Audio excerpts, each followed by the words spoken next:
रिश्वत के पैसे से धन कुबेर बना है डीटीओ। डीटीओ के पास से करोड़ों की संपत्ति जब्त की गई है। बेनामी संपत्ति के दस्तावेज भी मिले हैं इसके पास से।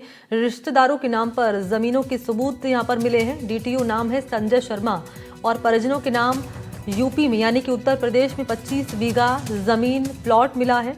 विदेश में 3 बच्चों की पढ़ाई पर मोटी रकम खर्च की है इसने। आय से अधिक संपत्ति मिलने का ये पूरा मामला है और ये एक्शन सामने आया है एसीबी का इस पूरे मामले में।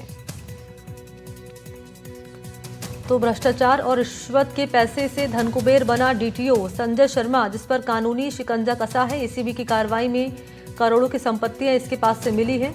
एसीबी की टीम ने कल राजस्थान और उत्तर प्रदेश के 10 ठिकानों पर छापा मारा था। सुबह से शाम तक चली ये कार्रवाई।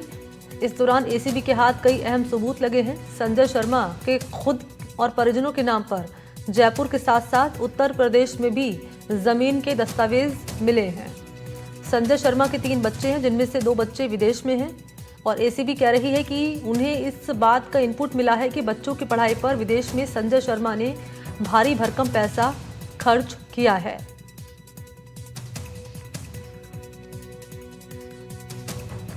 और इसी खबर को विस्तार देने के लिए चलेंगे सहयोगी सोमू आनंद के पास, जो इस वक्त मेरे साथ मौजूद हैं। ज्यादा जानकारी लिए और जरा जान लेते हैं ताजा अपडेट इस पूरे मामले पर। क्या सोमू, कल हमने देखा एक्शन सामने आया, सुबह से लेकर शाम तक एसीबी की कार्रवाई चली है। क्या बड़ी लीड अब तक एसीबी के हाथ लग पाई इस पूरे मामले में?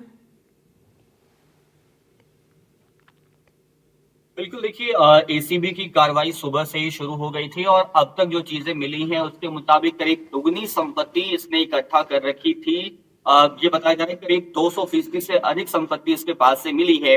कई ऐसे दस्तावेज मिले हैं जो इस ओर इशारा कर रहे हैं कि संजय शर्मा के पास बेनामी संपत्तियों में संजय शर्मा ने बहुत ज्यादा निवेश करके रखा था। अभी 2 बैंक लॉकर भी मिले हैं जिसका खुलना बाकी है। अगर उस बैंक लॉकर से कुछ निकलता है तो ये आंकड़ा और ज्यादा बढ़ सकता है। न सिर्फ राजस्थान के अलग अलग हिस्सों में बल्कि उत्तर प्रदेश में भी इसने निवेश किया हुआ था। मुरादाबाद में 25 बीघे की जमीन मिली है, साथ ही साथ अलीगढ़ में भी संपत्तियों का विवरण मिला है। अब इन सब की जांच एसीबी और तफसील से कर रही है। जाहिर है कि कई ऐसे जिनके परिजन थे जिनके नाम पे संजय शर्मा ने निवेश कर रखा था, उनसे लेन देन हो रहा था। एक जो प्रतिष्ठित ज्वेलर है जयपुर का, उसके यहाँ भी छापेमारी हुई क्योंकि वहां से भी गोल्ड की खरीद फरोख्त हुई थी। इन तमाम चीजों पर कार्रवाई हुई है। इतना ही नहीं बल्कि अपने बेटे बेटियों को उसने विदेश में पढ़ाया, अपने बच्चों को विदेश में पढ़ाया और उस पर भी मोटी रकम खर्च की है। खुद भी कई दफे विदेश दौरे पर गया है जिसका विवरण कार्यालय में नहीं था। इन सभी चीजों को एसीबी जो है अब और ज्यादा जांच कर रही है। और ये जो अभी का आंकड़ा है बेनामी संपत्ति का और आय से अधिक संपत्ति का, वो आने वाले दिनों में और ज्यादा बढ़ सकता है। कब से सिलसिला चला आ रहा था सोमू? ये जिस तरीके से आय से अधिक संपत्ति का मामला है, विदेश में घूमकर आ चुका है, 3 बच्चे हैं, 2 विदेश में पढ़ाई कर रहे हैं, उनके ऊपर भी काफी इन्वेस्ट इसने किया है। कब से सिलसिला चला आ रहा था और क्या लगता है कि संजय शर्मा जो कि डीटीओ है, इस पर गिरफ्तारी की तलवार जो अब लटकती हुई नजर आ रही है? निश्चित रूप से देखिए एसीबी ने बहुत साफ किया है कि कई सारी शिकायतें जो है खासतौर पे भ्रष्टाचार की मिली थी संजय शर्मा के खिलाफ पहले भी। और जब ये सूचनाएं मिली तो एसीबी ने पहले सूचना का सत्यापन किया, उसके बाद न्यायालय से वारंट लिया, पूरी प्रक्रिया की। और इस दौरान एसीबी ने नजर बनाए रखी और ये पाया कि संजय शर्मा लंबे वक्त से भ्रष्टाचार में लिप्त था और इसी से उसने अकूत संपत्ति इकट्ठा की है।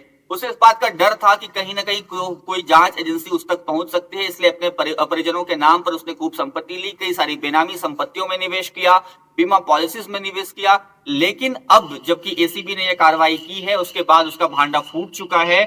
तमाम जो आय से अधिक संपत्ति के दस्तावेज हैं, जो सबूत है, वो अब एसीबी के हाथ लग चुके हैं। तो निश्चित रूप से अब संजय शर्मा पर गिरफ्तारी की तलवार भी लटक रही है। ठीक है, बहुत शुक्रिया आपका सोमू। मैं लौटूंगी आपके पास, आप रहिए मेरे साथ। और ये बड़ी जानकारी इस पूरे मामले में सामने आ रही है कि बड़े खुलासे इस मामले में हो सकते हैं और गिरफ्तारी की तलवार भी लटकती हुई नजर आ सकती है संजय शर्मा के ऊपर।